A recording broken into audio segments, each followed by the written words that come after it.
the plans with a tabletop exercise, then we tested the plans with this full-scale exercise. And where this worked for both of us is it allowed us to test our plans.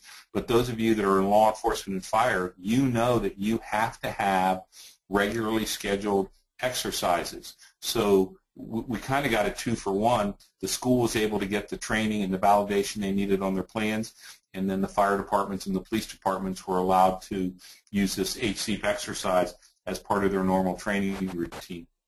So we keep talking about an emergency response plan, and this is the one that we developed for Southwestern City Schools. It is based on the National Incident Management System. It's NIMS compliant, and it uses the Incident Command System. It is all hazards.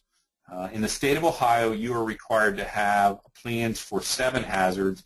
These plans contain the 33 that the U.S. Department of Homeland Security and the U.S. Department of Education require you to have. These are also on file at the Readiness and Emergency Schools Grant at the REMS TA Center. If you go online, you can get the content.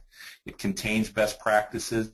It was reviewed by all the first responders. Now, I was a science teacher to start. That's how I started my career. I finished as the safety director, and so I always like to throw a little science in here. Nature abhors a vacuum. In other words, things just can't happen by themselves, and the same is true with emergency management planning.